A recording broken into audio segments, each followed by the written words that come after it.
avant la venue de Jésus sur terre. Et puis, il y a des choses aussi quand Jésus il est venu. Il n'est pas venu interdire ça, mais il est venu compléter et réparer et arranger. Donc, il faut qu'on comprenne la Bible. Kozwa makambo tanga ki na Ancien Testament, ou comme ça on a Nouveau Testament. Kozwa makambo tanga ki na Nouveau Testament, ou comme ça on a Ancien Testament. Bible, il faut comprendre yango kitoko. Parce que lelo oyo, te bele babanga koko, pasteur baza beaucoup na ba erreur pour tia biso na mutuke, ne jugez pas mais ouais. Tia ba Congolais, c'est surtout les Congolais, parce que les Blancs ont compris, nous sommes en retard. Nous sommes vraiment un peuple vraiment très en retard. Yango moni ba pasteur nabino, ils se permettent n'importe quoi na cher ya koloba parce que vous avez nesabino ba pasteur ba kangamaka na 3 versets. Ba verset wana eza ba verset au bango ba se protégeaka. Ne jugez pas mais ouais, ne venez pas main vide. Na ndaku ya nzambe na kozang sa kopesa ba dimité. Ba blok wana yango wana mte sala ka bango ba koma o baza. Nga siko na lobby. Ndeko na ngai, tu as le droit de juger le pasteur. Tu as le droit de juger le pasteur. Pasteur n'est rien pour toi sur cette terre. Parce que Bible d'abord, pour commencer, la Bible nous dit, yo, nanga, pour vivre longtemps sur terre, nous devons honorer nos parents. Honore ton père et ta mère, afin que tu sois heureux et que tu vives très longtemps sur terre. Cela veut dire quoi? Namukili oyo, mutu oyazo pesa yo, pour ozala heureux, et ça moissité, mobilité. C'est du fait que tu honores et que tu obéis à ton père et à ta mère. Ezali ouverture na yo, ezali diplôme na yo, ya kozala heureux. Parce que quand tu obéis à tes parents, quand tu honores à tes parents, quand tu respectes tes parents, ezali visa na yo ya okende partout. C'est là que tu témoignes l'éducation de tes parents. C'est là que tu reçois la bénédiction de tes parents. Vous comprenez? Parce que voilà, c'est ça qui était plus important pour Nabiso sur terre. Donc, bino suko bo changer yango, bo comment ko honorer ba pasteur. Ceux qui au pasteur à lobby, ils ont les canaux valeur, ya au ba parents ba lobby. Wana déjà c'est faux. De deux, on va juger le pasteur, pourquoi? Parce que ce sont des êtres humains comme nous. Ceux qui passage moke lobaki, on ne touche pas à mewe, kende koluka o comprendre na circonstance nini balobaki bongo. Est-ce que dans la circonstance yako beta magoda yo pasteur ozote ya batu ok beta magoda ale yo olobi ke na kweyaki bolimbisanga e bongo biso toza pe batuti toza pe ba servant tu na ba serviteur de Dieu bongo biso soto kwe pourquoi bino bo jijaka biso si biso nyonso tout ozo banga que juger oyote pourquoi tokenda ke église pourquoi nous tous on doit se repentir c'est-à-dire toza biso toza ndenge moko. Alors Jésus a ki kolongola yango botuna nga mama Kongo pourquoi Jésus a ki kolongola yango. Jésus hein, il a fait exprès d'être jugé sur terre. Jésus a été jugé sur cette terre pour montrer à Batunyo surtout que mutu moko aza au-dessus ya mutu azate. Soki Jésus ayaki na nzoto abomoto alingaki ba juger ye et puis akufa eza pona kolakisa biso ke mutu aleki mutu na mukili oyo azate. Ce qui est ba juge qui est à combien toki ko juger ba pasteur wanate. Ce qui fait qui pas ko juger ba sa na nzambe nde Jésus alingaki ko luka procédure mususu ya ko kufa ya ko kende likolo sans que azala jugé par le monde. Le monde doit juger. Ce qui va établir ça ba ordre, ce qui va établir ça la loi. C'est-à-dire que toute personne oyo ko faillir na ba loi ya mukili oyo a cause la juger. Yemoko Jésus a qui jugé, allez batu ba bangi ko juger ko juger yete, allez to banga ko lobela ba pasteur baza banzambe. Kasi nzambe yaki na mukili. Jésus il a voulu montrer que il n'y a pas de différence. Homme nyo surtout azab ndenge moko. Ndenge loi et lobaka ke personne n'est au-dessus de la loi. Jésus il a fait ça aussi. Jésus a yebaki ke Jésus a yebaki makambebele a yebaki ke ba pasteur ya ba congolais ba kolinga bazwa place ya bonzambe yango ya misala ki na se pour alaksa batuke soko za mosai na nzambe il faut za na se yenda matisa to juger bango te poani bino po boza batu na bango yango bolinga ko critiquer bango te po bobangaka bango, po bosolaka na bango, po bomonaka mabe na bango te, mutu aliaka sani moko na mutu, amonaka mabe na ete, mutu abetaka porti ya mutu, amonaka mabe na ete, mutu asolaka na mutu, amonaka mabe na ete, me biso batu oyo, tozo zwa ya solo solo, tozo bona mabe na bango. Jésus ba jijaye, et pas batu ya mukili. Jésus oaza plus que ma pasteur. Alors pourquoi quoi na batu ke ba juger batu o baza kosala mabete? Pourquoi quoi interdire batu ke mutu as bato bazo sala mabe to juger bangote? L'État a jugé qu'à prêtre. Donc biso to yebi Bible koleka mundele. Mundele mutaela biso Bible. Ce qui Bible zake loko ya biso to linga toza nango na Congo. Mundele azo juger prêtre ce qui ba yoke na likambu. Yako la là-bas na mikie, y a détournement. Ya ma benyo surtout, ba prêtre bazo le kadiboso juge. Ba prêtre bazo la juger. Alors pourquoi pasteur ba juger été? Wana za loi ya nini? Est-ce que muto ya tanga akoki kolobake toza na droit ko juger batote même Bible lobi na biso te to juger bangote. Nzambe kuta banda ko juger bango. Mais nzambe banda juger bango ndeni. Est-ce que nzambe za uta likolo po emo kwa juger bango? Comment totika nzambe muta juger bango to mona nzambe te? C'est nous les demi-dieux. Donc c'est nous qui nous jugeons les uns les autres. Yango ba établir ça qui ba loi. Les 10 commandements, ce sont les lois où ils ont beaucoup nyoso ya si, y a ba code civil, y a ba mboka nyoso.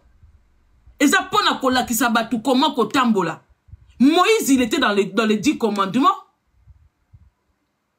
Moussa na nzambe nyoso tout en respectant les 10 commandements. To juger bango te poani. Baza banani. Ils ne sont pas plus que nous. Baza au-dessus na bisoté, baza au-dessus ya loité. Baza au-dessus ya loité. Oh quel genre y a partage ya kwa ebisa batu ke bo jijaka bango te to tike la bango nzambe mais nzambe tozo mona été nzambe il a établi ba yaki sur terre pour ba établir ba loi. Donc c'est nous qui devons juger. Oh eza ko mema batu na éperdement. Ça ne se fait pas. Ça ne se fait pas de venir partager des choses comme ça devant les gens qui sont en train de faire du mal, devant les gens qui sont en train de salir le nom du véritable Dieu. Vous les protégez. Bozo banabatuke ba juger bangote alors que Jésus ba juger. Donc Jésus azaki zoba yaza mwana nzambe azana makambu ya Christ ale bata mukili ba juger eza exemple mobimba Jésus apesa ki na mukili que mutu nyonso fa leka par la loi. Jésus il s'est soumis à la loi. Batu ba juger azo sala ba miracle bazo tuna yo o sala ba miracle ndenge nini justifie-toi. Il a été jugé. Batu nyonso o batambola na kombo ya Yesu bazala juger. Ba Pierre, ba Paul, ba Jean, ba Jija Bango. Et comme il a tourné biso les Congolais, nous ne devons pas juger nos pasteurs pendant qu'ils sont en train de détruire les familles, pendant qu'ils sont en train de détruire les enfants, pendant qu'ils sont en train de détruire les mœurs. On ne doit pas les juger. C'est écrit où? Dans quel livre? Parce que dans la Bible, on a yebi, Jésus lui-même, il était l'exemple. Il a fait exprès d'être jugé. Pour na kola ki sabata mokili ke soki ngakutu Jésus. Si moi Jésus on m'a jugé, qui vous êtes vous pour ne pas être jugé? Soki nga basambi sanga bino boza ba nani po basambi sabinote. Voilà l'exemple que Jésus a donné.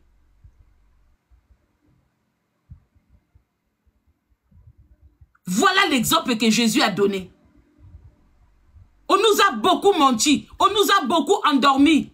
Et vous continuez toujours. Il y a quoi endormir Batou. Donc un pasteur, il a le droit d'aller faire débauche dans l'hôtel et demander pardon. Et nous, on ne juge pas. Et quand nous faisons ça, eux, ils doivent nous juger. Ah, nini buzo baboyeko. Nini buzo baboye. C'est pour ça qu'ils se sentent supérieurs. C'est pour ça que ces individus-là, ils se sentent intouchables. Parce que kanga biso na verset biblique wana. Touchez pas mais ouais. Qui les a ouin?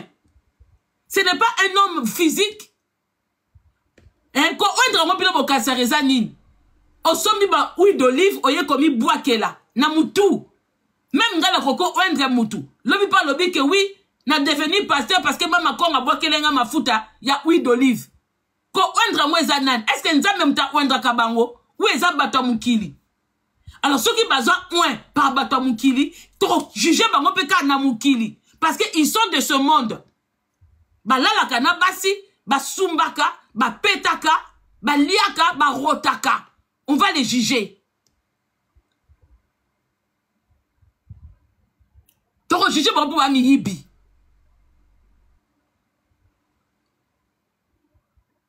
Vous voulez sauver la jeunesse. Mais il faut commencer d'abord par d'abord détruire nan ba pasteur wana o ba bloquer ba jeunesse.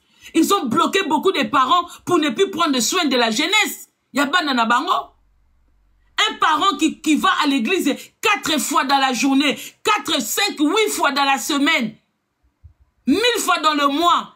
Et tous les jours, il ramène quelque chose à l'église. Il ramène quelque chose, il ramène quelque chose. Comptabilise tout ça là. Et que ça la moine malamute. Et que tu as na classe, et que ça bloc à banate, ça ne le fait pas parce que ça dépend chez les pasteurs.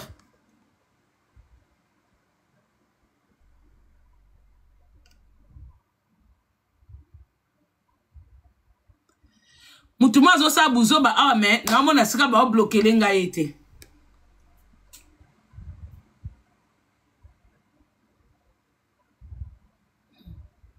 Tolingi makamwe changer. Mais nous aussi, on doit changer. Si on veut que le Congo change, nous, on doit aussi commencer par changer notre comportement. Il faut tout la hypocrisie. Il faut tout le sentiment pour que le Congo ait changé. Pour que le Congo ait changé, nous aussi, on doit travailler. Pour que le Congo change, on doit changer cette mentalité. Hein? Au lieu d'envoyer les gens aller changer les choses, on enferme les gens à l'église. Maman qui est dans l'église, bana ba liete. Atiki bana nanzala. Moi $2 azaki nango azo bomba akendo pesa na église kwa kanisi ekobota lisusu. Moi na tika nanda kunzala. Moi na keko yiba. Donc c'est dire église ezo bota ba miyibi. À cause des gens de l'église, ba para bazo négliger bana, bazo tika nyonso na maboko nzambe alors que na mukilibwe bana ba souffrir. Parce que bango ba otaisa bango pesa na numbongo na église. Il faut être culotté pour venir défendre les pasteurs. Hein. Bah, pasteur, comme riche na misu na biso, sans travailler. Mais vous venez les défendre. Je suis très déçu.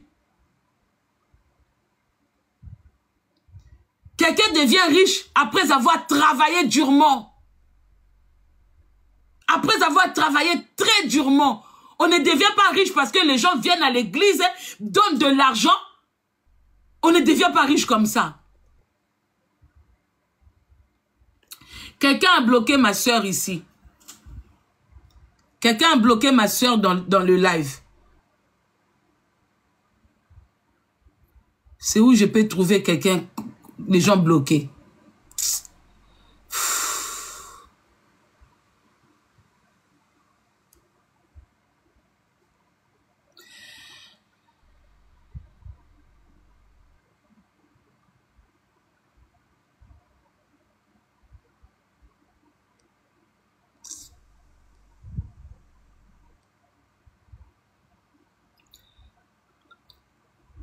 On m'a bloqué ma propre sœur.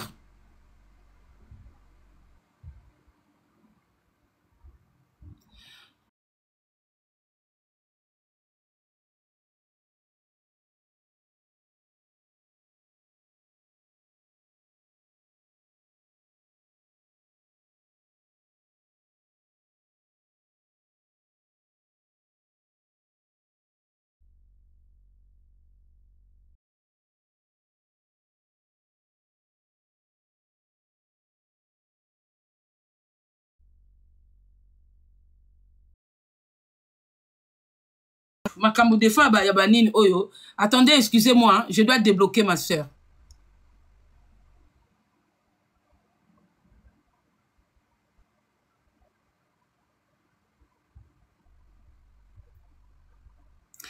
Oui, puis bateau bossa ba modérateur et pas nanga. Des fois, c'est bien vous m'aider à faire le travail, mais des fois vous comprenez à dire à batouter. Les gens qu'il faut mettre en sourdine ou bloquer, vous les bloquez pas. Des fois, vous comme sousou, vous comprenez comme comité, vous mettez en sourdine comme ça. Un jour, hein, na kolongo la batounyo surtout et muta finga te, je laisse le live comme ça. Parce que à chaque fois, maman quand on a comment qui boye, les gens font même des captures d'écran, y a makambo ba komi, o ba bloquer les bango, autant la besoin na ma finga te, mais muta qui bloqué quand même. Et ça ralentit quand les gens m'écrivent qu'on m'a mis en sourdine, on m'a bloqué. Et maintenant, inspiration, le temps de gérer tout ça, la inspiration est ok. Bon, pour toi qui est bien, tout le monde a un modérateur.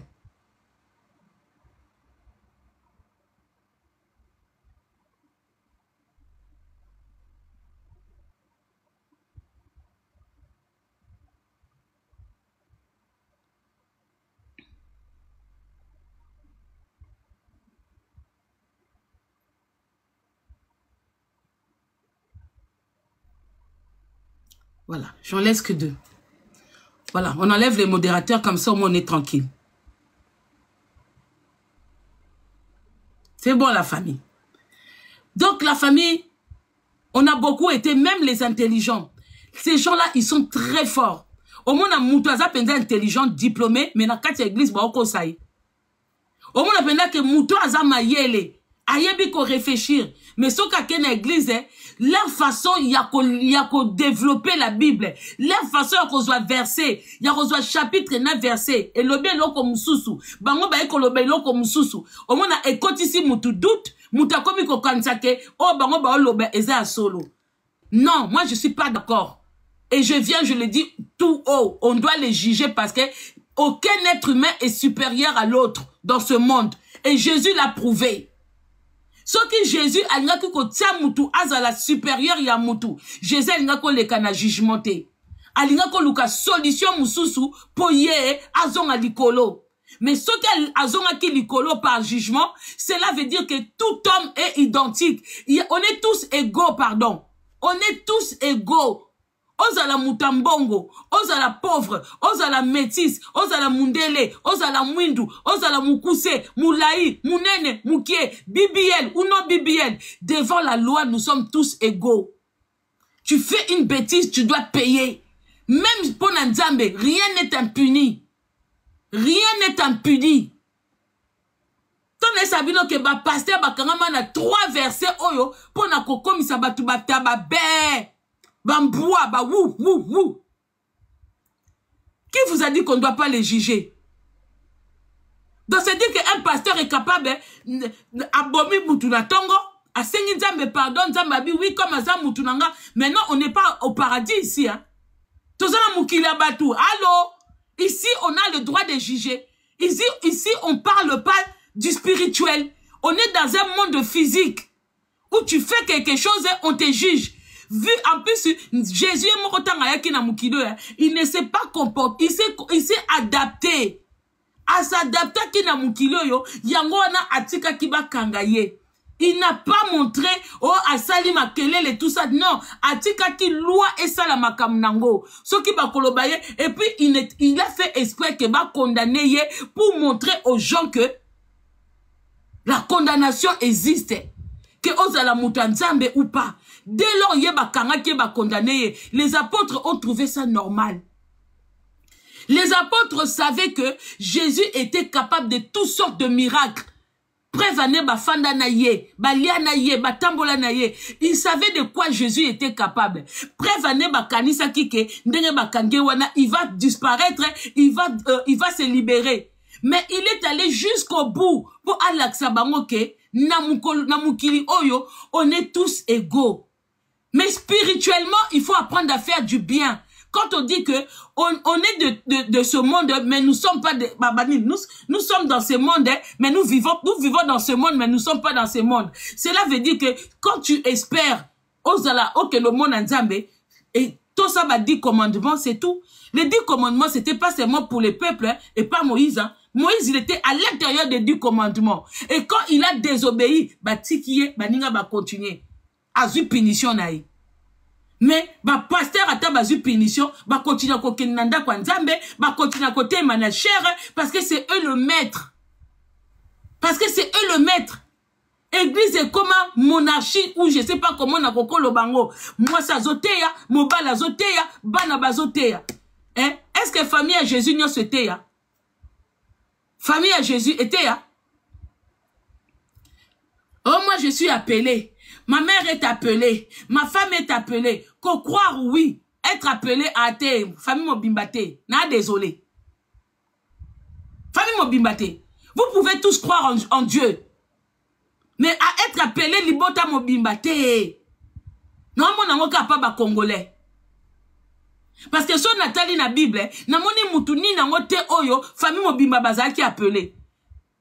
Daniel, c'est lui qui était appelé dans sa famille. David, c'est lui qui a été choisi dans sa famille. Moïse, c'est lui qui a été choisi dans sa famille. Pourtant, lui, bégayait. Hein? Batounion, surtout, ils étaient seuls. Mais au moins, na famille Bakouchino, Bangonio, surtout, les appelés. Donc, Zamba, Bossanita, Ata Fourmité. Bangonio, sona Bassani. Babi soki moko nzimeli na bosolo akome malibota mais akome malibota no subate ya kate akome malibota no subaza baza ba choisi te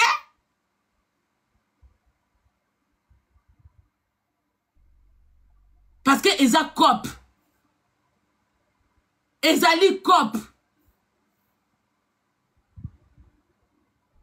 eza cop na bango Joseph azaki on a tala na bandeko.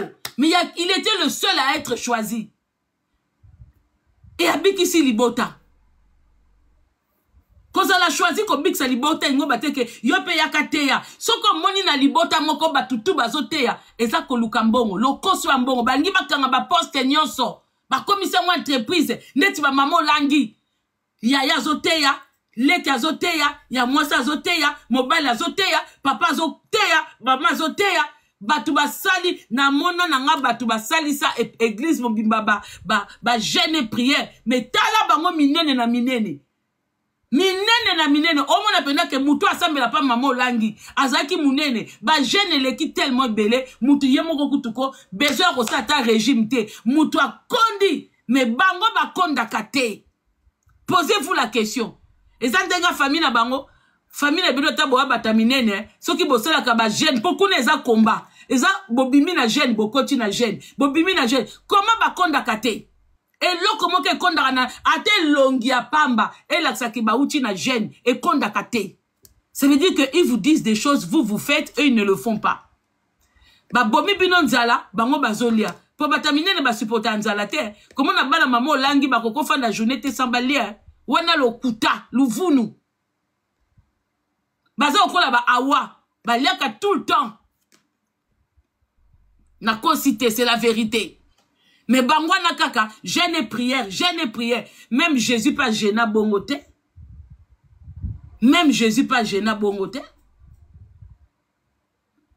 Donc on a désolé, on va les juger. Arrêtez avec le truc là, quoi, qu'on dormi peuple, que oui, il faut pas juger ces hommes-là. Ça, c'est quelle famille? Ça, c'est quel genre de message? Il y a qu'au passé. Donc, on a que ça qui est battu au-dessus de la loi. Donc, même ceux qui passent dit ma belle, loi qu'on juge bangote, bato mukilito juge bangote. Donc, nyonso ya bangoto baka oui, amen, ate. Et l'oko nyonso na mukili ba juge kango. Et l'oko nyonso nzamba tie na mukili, po na ko juge yango. Po bo yeba ndeni to yeba soki biloko nzamba sali eza bien ou pas bien. Soko juge yango te.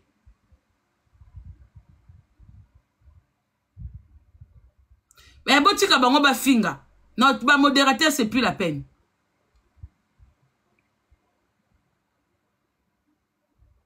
Pour ma finga pene e boma mutute.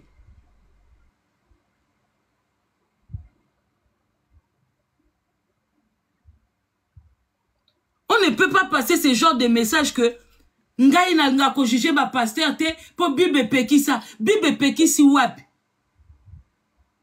À quel contexte la Bible dit que touchez pas à mes ouins? Phrase préférée de nos pasteurs. Nanu na kena ba église mususu te na yoka ba touchez pas à mes ouins. Même na ba musulman, imam wana sali problème balongo lié. Ba tie mususu. Parce que baza batu. O sali problème balongo liyo.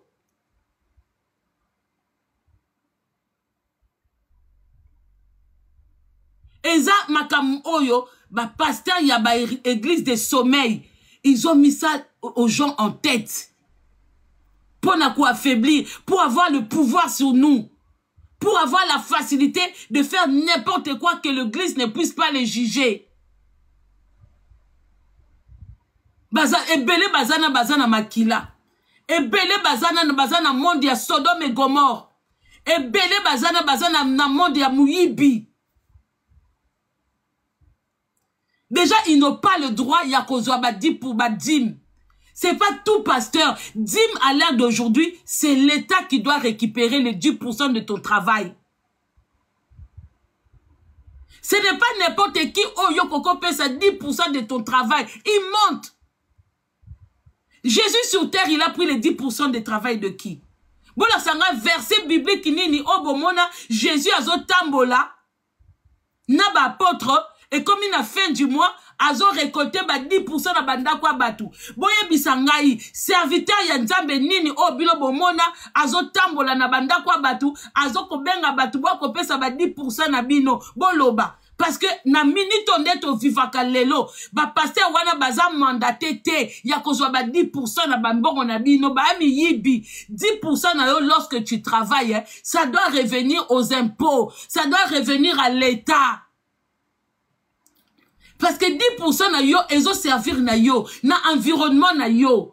Yango to pesa ka l'État, eza ozo contribuer. Di meza nini, di mezali ozo contribuer na musala ya l'État et sika yo fandaka. C'est pour ça, ezo forme et comme impôt. Et l'ongwa dim et comme impôt. À l'époque, baroben nango dim. Batu bazo ke noko tika, yo salaki, osalaki bilanga, oya asalaka élevage, bazo zwa ndambu, bazo kendo tika, toki l'État zui ango azo redistribuer. L'État zwa pas garder te. L'État ne prend pas les dîmes pour garder. À l'époque, l'État c'était l'église. Ezaki ba prêtre o bazo kotanga banini, bazo benga bango banane. Na époque na Bible, c'était eux qui étaient mandatés à prendre 10%, 10 wana. Aujourd'hui, les pasteurs baza mandatés te. Ils n'ont pas cette baza na titre wana te. Ya ozo bambongo na bino. À l'époque, 10% bandé kokota na ba temple. C'est-à-dire, oya yena loso, oya yena matungulu, oya yena nini. Et ils prenaient ça, ils redistribuaient aux pauvres.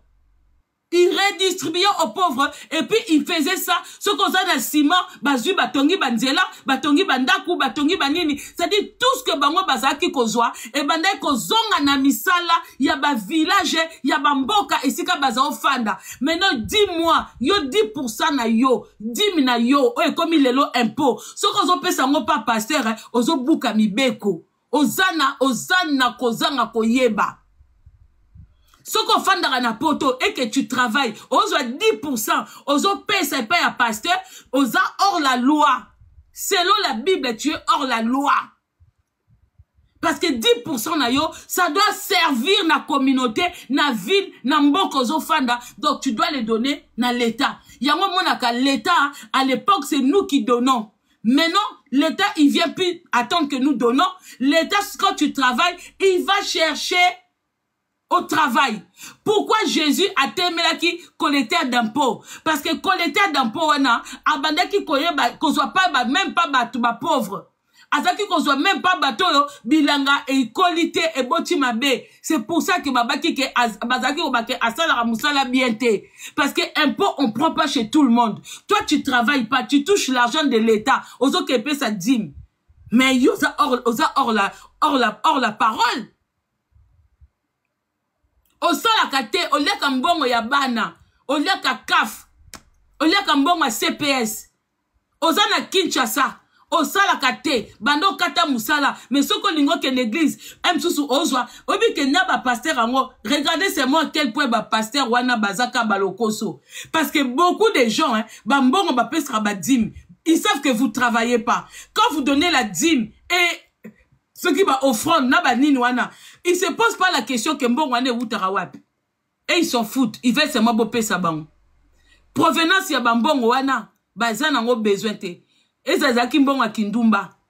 Bazo délivrer batuna kindumba mbongo a kindumba bazolia.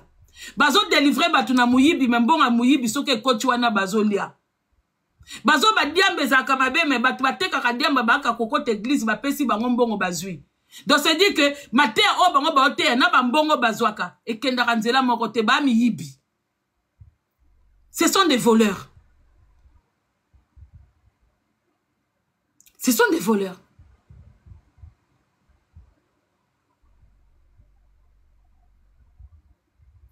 Alors, oh, on ne doit pas les juger. C'est faux. Natele Meliango, on doit les juger. De la même manière qu'il y a sali bêtise à sengi pardon, bis beton to sala bêtise to senga pardon. Donc to zan denye moko. Ceux qui bango ba sala ka bêtise, ba sengi pardon, biso pe to sala ka bêtise, to yen zambe limbisa biso. Même na ba chambre na biso, même na nzela. To beti li baku to sengi pardon. Et puis loko moko te zo la sa ke bango baza ba ouen. Et loko moko te. Nam ye mu ouen, nam mu to oindre ye, ba deux fois. Nam mu to oindre bango, ba ta masumu na masumu.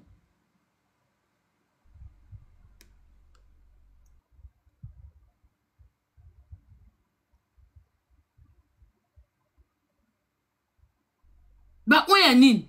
Yo so mona ouen nzambe. Azwa mbongo na église, abano ke ba voyage. Abano la nanda kwa kitoko pendant que bat bola nanda kwa mabe.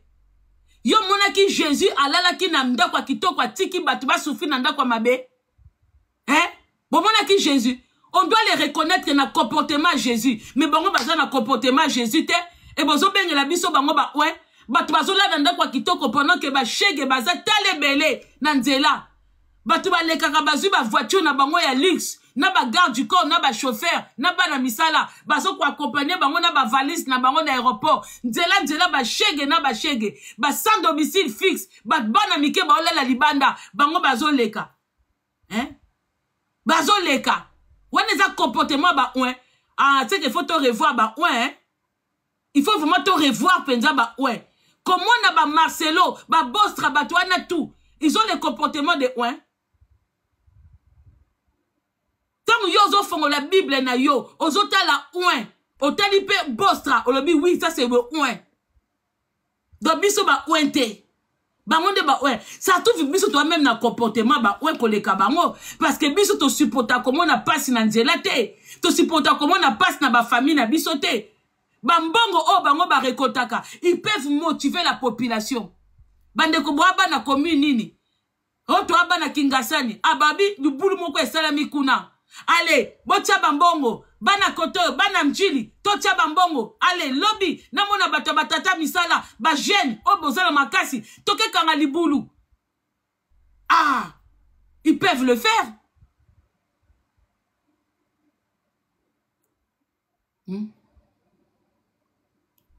Maman, osala musala nini, commerce. Maman commerce basa kezo matate. Mais ceux qui bazote ya batu. Comment économiser, comment épargner de l'argent? On n'est pas que notre petit cambon on a nini. Na ba église.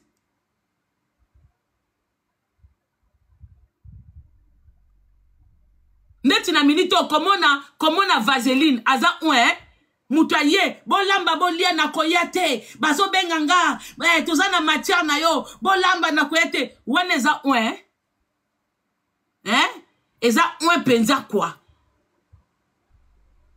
Même tozo mona comportement na bango boye bezo côté la bango bo amite mama be hein bolingi pena nzambe te hein. Comment on a ba sale comportement boye mais on doit pas les juger. Pourquoi on doit pas les juger? Baza banani. Baza banani. Nos parents ils font du mal, on arrive à juger nos parents qui sont nos dieux sur terre et un pasteur qui n'est rien pour nous. On ne doit pas les juger. Papa na beto nanda ko kangi kano juger. Papa c'est di kabouté. Alors que Bible bien abisso que pour que nous soyons heureux et que nous puissions vivre longtemps sur terre, nous devons respecter, honorer et aimer nos parents. C'est eux les vérités, c'est eux nos demi-dieux sur terre. Et non les pasteurs. Allez, tozo place na ya ba parents na biso, to tchana ba pasteur na biso. Mutazo banga pasteur ko le kamobala bala nanda. Bongi mabale bonga. Er église et coquille. Asisi ko lamba te azotika mwana lambe so papa na bino ye sa ila mo papa lambe la papa fufu nyoso kaka po ake no dima présent na pasteur na bango na dadi dinguaku ba mame belé na Congo biloko ebelité azotika mwana asouveiller biloko po église et coquille. A préféré que Nendima présent pour Dadia Koloba. Et puis, ma pasteur en basa mité à ma belle. Ce qu'a moni moi si mon quoi libala yé retard. Azo bapé, ozeli sinzambe. Azeli sinzambe te. Nzambe dit que il faut assis sananou. Abananon ko respecter mon baline nandaku. Azeli sinde yo. Po yo yesikana ko lukela moi sinon bongo. Il y a un intérêt wana te. Ba groupe de prière eza esika na bino bokonta ka bambongo. Eza intérêt na bino ba pasteur. Yango bokoma ba voyage États-Unis, Canada buena bwe bokoma tala bokoma ba star. Bango eza te bobomi mabala bato belé. Moi ça kenda ki église azongi mobala betie bakuba po biloko ebela kite atika ki mwa bana na ndaku mwana moko abungi mtutu biloko ekweyaki biloko eleki mungwa mama zui kuba me auti ndakwa soit disant ndakwa nzambe bosa ba cause ya makambe ebele ya mabe po bato bayebisaka bino te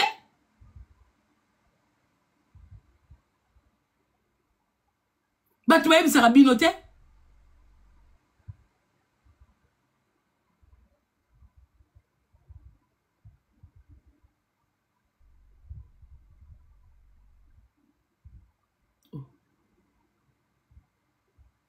David a bomi sa moutoué, ba jija ye, ba punisa ye.